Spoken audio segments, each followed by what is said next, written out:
வருத்தமாக இருக்குது. சொல்லிக் கொடுங்கம்மா. 10:30 மணிக்கு ராத்திரி 6ஆம் கிளாஸ் படிக்கிற பையன் டீச்சருக்கு மெசேஜ் அனுப்பிச்சிக்கிறான் செல்லில். டீச்சர் நான் தொங்க போகிறேன், நீயும் தொங்குன்னு. அந்த டீச்சரை அல்லறி அடிச்சுன்னு ஆட்டோ எடுத்துக்கின்னு அவன் வீட்டு வாசலில் போய் நின்று இருக்குது. அந்த பையனுக்கு அவங்க அம்மா வெளியில் வந்து, என்ன டீச்சர் இந்நேரத்தில் வந்துக்கிறீங்கன்னு. இல்லை உங்கள் பையன் என்ன பண்ணுறான்னு பார்க்கலான்னு இந்த பக்கமாக போகிறோம் வீட்டுக்கு பார்க்கலான்னு வந்தேன். அவன் நல்லா தூங்குறான் டீச்சர்னுச்சது.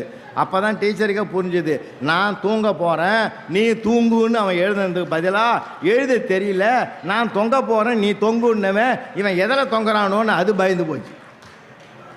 நீங்கள் எவ்வளோ தகராறு வருது. கொஞ்சம் சொல்லி கொடுங்கம்மா. தமிழ் சொல்லி கொடுங்க, பேச கழுவுங்க. பேச தெரியலனா அப்புறம் என்னம்மா இருக்குது, எதுக்கு படிக்கிறது? மதுரைக்கு பக்கத்தில் என் தம்பி முறையாக 2003 இறந்துட்டான். ஃப்ளைட்டில் போய் மாட்டுத்தாவணியில் இறங்கி போயிட்டு ஒரு மலர் மாலை வாங்கி போட்டான். அவனுக்கு போட்டுட்டு நான் நிற்கிறேன். அவன் ஃபுல்லாக பிஎஸ்சி செகண்ட் இயர் படிக்கிற ஒத்த பையன் எழுந்து நின்று என்னை கட்டி பிடிச்சி கதறி அழுதாயா, பெரியப்பா நீ எல்லாம் இருக்கிற போது எங்கள் அப்பா போயிட்டாரே. நான் சார் நீங்கள் எல்லாம் சிரிக்கிறீங்க, நான் 15 நாள் லீவு போட்டு வேலைக்கே போகலையா? ஆச்சரியமான வார்த்தைகளை அவன் பேச தெரியாவிட்டாலும் அதிர்ச்சி தர வார்த்தையை பேசாமல் இருக்க வைங்க ஐயா. ரொம்ப பயங்கரமாக இருக்குது. இப்போ நல்லா பேசணும் சார் மனிதனுக்கு.